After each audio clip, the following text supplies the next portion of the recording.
রবীন্দ্র অমর্ত্য ভাবনা মানুষের জন্য উন্নয়ন একটি প্রবন্ধ গ্রন্থ। বইটি লিখেছেন আতিউর রহমান। তো আমরা নাম থেকে বুঝতে পারতেছি যে রবীন্দ্র অমর্ত্য ভাবনা মানুষের জন্য উন্নয়ন। এই বইটিতে মূলত আমাদের যে বর্তমান অবস্থা আছে, বর্তমান অবস্থা বলতে এই বইটি 2000 সালে লেখা। সেই 2000 সালে যখন যে পরিস্থিতি ছিল, সেই পরিস্থিতিতে উনি আতিউর রহমান দেখিয়েছেন যে রবীন্দ্র ঠাকুর সেই 1900 সালের আগে মানে রবীন্দ্রনাথের সময়েই সে এই জিনিসগুলো নিয়ে ভেবেছেন। মানে চলমান বিভিন্ন পরিস্থিতিতে অর্থনৈতিক বিভিন্ন সম্পৃক্ততা বা আমাদের যে দাসত্বতা, আমরা যে অন্যান্য দেশের প্রতি নির্ভরশীল, আমাদের যে কোনো উন্নয়নমূলক কাজে আমরা অন্য দেশের প্রতি আশা রেখে কিন্তু এগিয়ে যেতে চাই, যে অন্যান্য দেশ আমাদের সাহায্য করবে, সেই সাহায্য নিয়ে আমরা এগিয়ে যাব। এইটার বিরোধিতা করেছেন রবীন্দ্রনাথ ঠাকুর এবং অমর্ত্য সেন। তারা মূলত দেখিয়েছেন কিভাবে আমরা স্বাবলম্বী হব, নিজে থেকে ঘুরে দাঁড়ানোর প্রচেষ্টা থাকবে। এই বিষয়গুলো নিয়ে এই বইটাতে মূলত আলোচনা করা হয়েছে। এই বইটিতে অর্থনৈতিক বিভিন্ন বিষয়ের সাথে রবীন্দ্রনাথ ঠাকুরের প্রবন্ধ গ্রন্থের বিভিন্ন লাইন, বিভিন্ন কথা সম্পৃক্ত করার চেষ্টা করা হয়েছে। এই বইটি আসলে প্রবন্ধ গ্রন্থ, একটু জটিল ব্যাপার। তারপর আমি একটু সূচিটা পড়ে শোনাতে চাই যে এই বইটিতে মূলত আসলে কি কি নিয়ে আলোচনা করা হয়েছে। এই বইটিতে আছে কাল বদলের পালা, সমকালীন উন্নয়ন ভাবনার সংকট ও রবীন্দ্রনাথ, রবীন্দ্র ভাবনার আত্মশক্তি, রবীন্দ্রনাথ আত্মনির্ভরতা ও সমকালীন বাংলাদেশ। রবীন্দ্রনাথ ঠাকুর আসলে আত্মনির্ভরতার উপর খুব জোর দিয়েছিলেন। আসলে উনি তো জমিদার ছিলেন, হয়তো সেই কারণে সেটা হতে পারে।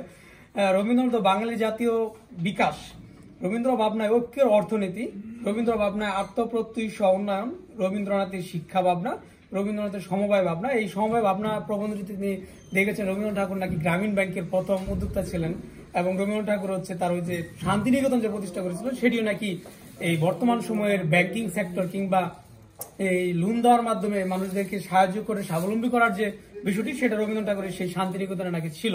এখানে তিনি আতিউর রহমান এটা দেখানোর চেষ্টা করেছেন। একই রকম অমর্ত্য সেন মানব কল্যাণমুখী অর্থনীতি, অমর্ত্য সেন বাজার রাষ্ট্র, স্বাগতম অমর্ত্য সেন। এই দুজনেই কিন্তু নোবেল বিজয়ী, দুজন নোবেল বিজয়ীকে নিয়েই মূলত এই বইটি লেখা। বইটি একদিকে চমৎকার, আবার খুব কঠিন, দুর্বোধ্য, কেননা এটি প্রবন্ধ গ্রন্থ। তো এখানে আমি কয়েকটি লাইন একটু দেখাতে চাই, তাহলে বুঝতে পারবেন। যেমন এখানে আছে, ইংরেজরা নিজেদের দেশে ঠিকই সেরকম মানুষ তৈরি করার শিক্ষা চালু রেখেছিল। রবীন্দ্রনাথ প্রবাসে সে প্রক্রিয়া ঠিকই ধরতে পেরেছিলেন। তিনি লিখেছেন যে এইভাবে প্রত্যেকটা প্যারা দিয়ে দিয়ে রবীন্দ্রনাথ ঠাকুরের বিভিন্ন বইয়ের সাথে সম্পৃক্ত করা হয়েছে। ইউরোপের ছেলেদের মানুষ করিবার পন্থা আপনা আপনি পরিবর্তিত হইতেছে, এটা যে ইউরোপ যাত্রীর গ্রন্থ থেকে নেওয়া। এরকম ভাবে প্রত্যেকটি বিষয় এই রবীন্দ্রনাথের বিভিন্ন গ্রন্থের সাথে তুলনা করে করে আলোচনা করা হয়েছে। আমি আরো এক দুটি যদি বলি, আমরা চলি সম্মুখ পানে, কে আমাদের ভাববে, রইল যারা পিছুর টানে, কাঁদবে তারা কাঁদবে, ছিড়ব বাঁধা রক্ত পায়ে, চলবো রুদ্র ছায়ে, জরি ওরা আপন গায়ে, কেবলই ফাঁদবে, কাঁদবে ওরা কাঁদবে। বলাকে গ্রন্থ থেকে নেওয়া হয়েছে। এরকম ভাবে গীত বিতান, প্রকৃতি পর্যায়ে, স্বদেশ, বিভিন্ন গ্রন্থ থেকে নেওয়া হয়েছে। এখানে মূলত রবীন্দ্রনাথ ঠাকুর দেখিয়েছেন আমরা চলি সম্মুখ পানে, আমরা সামনের দিকে অগ্রসর হতে চাইবো, আমরা অন্যদিকে মুখাপেক্ষি হব না। ওরে ঝড় নেমে আয়, আরে আমার শুকনো পাতার ডালে, এই বর্ষায় নবশ্যামের আগমনের কালে, যা উদাসীন, যা প্রাণহীন, যা আনন্দ হারা, চরম রাতের অস্ত্র দ্বারায় আজ হয়ে যাক সারা, যাবার যাহা যাকসে চলে রুদ্র নাচের তলে, রুদ্র নাচের তালে, গীতবিধান। তো আমরা মেইন আলোচনাটা দেখতে পেরেছি, বুঝতে পেরেছি। এটি বইটির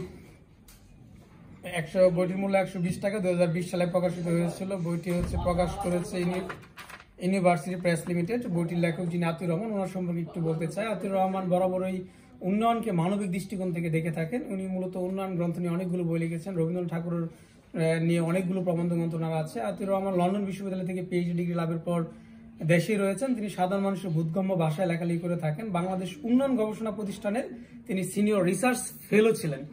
ভাষা আন্দোলনের আর্থসামাজিক পটভূমি গ্রন্থমালার সম্পাদক, অন্যতম লেখক তিনি। মুক্তিযুদ্ধের উপরও তিনি রচনা করেছেন একাধিক গ্রন্থ। উন্নয়নকে কি করে গণমুখী করা যায় সে বিষয়ে তিনি অসংখ্য লেখা লিখেছেন।